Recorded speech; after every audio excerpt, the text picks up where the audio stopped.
proof of these two trig functions, which reads cos x. If f of x is equal to cos x, therefore the derivative of cos x is minus sin x. And if f of x is equal to sin x, therefore the derivative of sin x is cos x.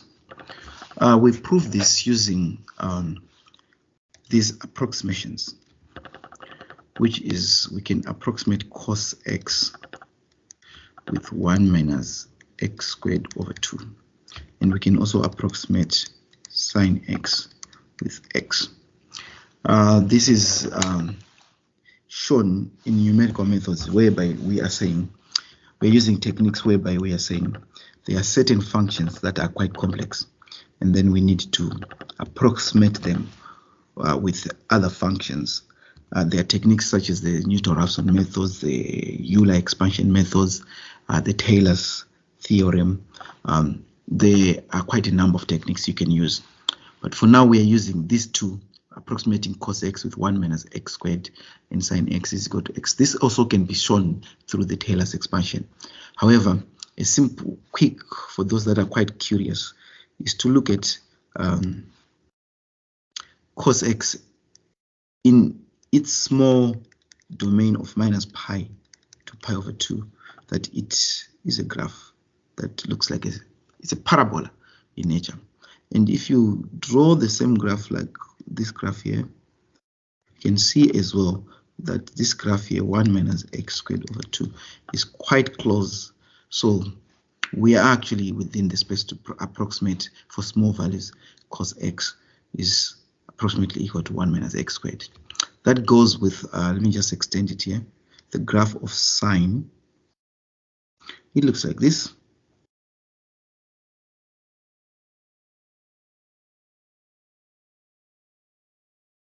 Where this is pi minus pi over 2 and this is pi. Of course, I'm expecting that you understand the amplitude is minus 1 and minus 1. 1 and minus 1. If we draw a straight line here, you see it looks like this. This is y is equal to x. So this is also correct. All right, like I said, you can choose which numerical method you want to use to justify this, but this is not relevant. But for those that actually watch my other videos in further maths, you see this being proven as well. So now we are also going to use this piece of proof, which says f prime of x is equal to the limit as h approaches 0 of f of x plus h minus f of x all over h. That's the basic calculus of derivatives, which is what is simply y2 minus y1 over x2 minus x1 in a fancy way. So having this, we can start our proofs. Let us start with f of x, so 1. Let's start with f of x equal to sin x of x. So if we are going to substitute this into the formula, it means we need, we also need f of x plus h, which is also sin of x plus h. For those that see, again, I've done a proof of all the trig compound identities.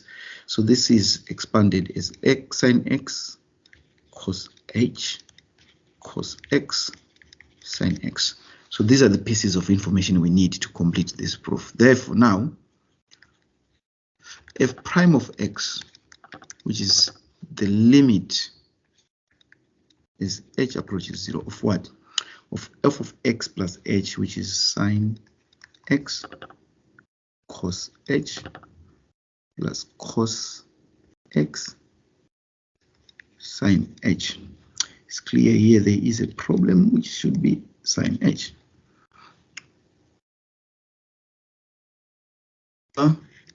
H minus sin x.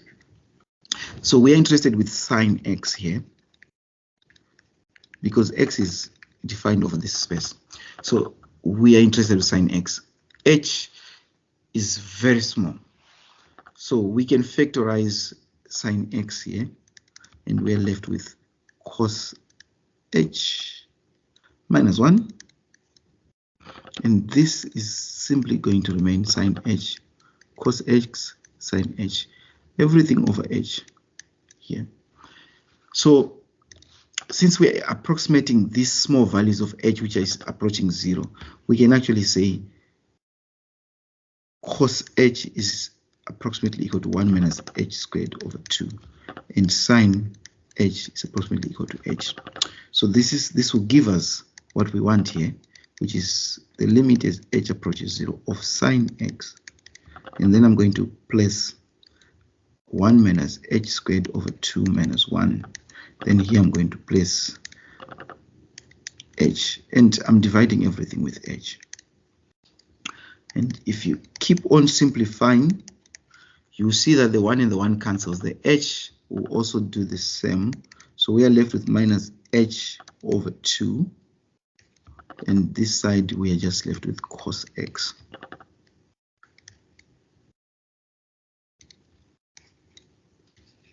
And this is going to be equal to sine x. If I substitute h with a 0 here, I don't need to put a minus. I can put that, doesn't change anything. This actually gives us the answer as cos x, since h approaches 0.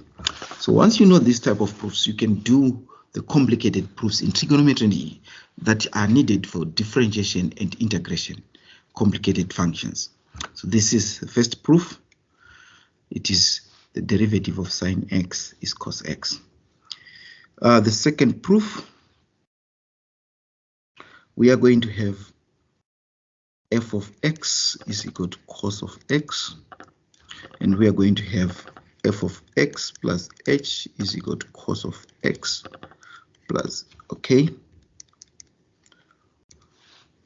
x plus h, which is expanded as cos x, cos h, sine, I can write, it doesn't matter, sine x, sine h.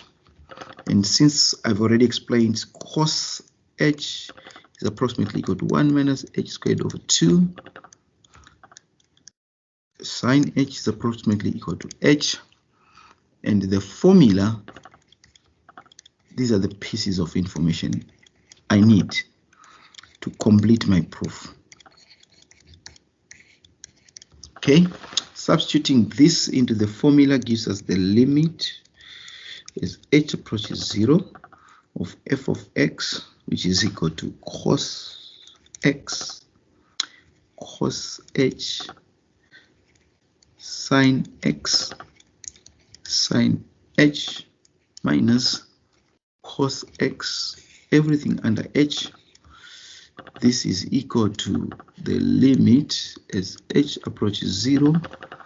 If I factorize cos, I've already explained the reasons. It is going to be cos x in bracket cos h minus 1 minus sine x sine h all over h. Substituting that, I am going to get cos x in bracket 1 minus h squared over 2 minus 1 all over h minus sine x. No, I need to just put h here, all over h. So this h and this h cancels, and the same here as well. We're left with h is approaching 0 of cos x with minus h over 2 minus sine x. And then substituting h, because h is already approaching to 0, gives us cos x. This whole part reaches 0 minus sine x. This is equal to minus sine x, since h is approaching 0. Proved. So these are very, very important proofs to master. Thank you for watching my videos.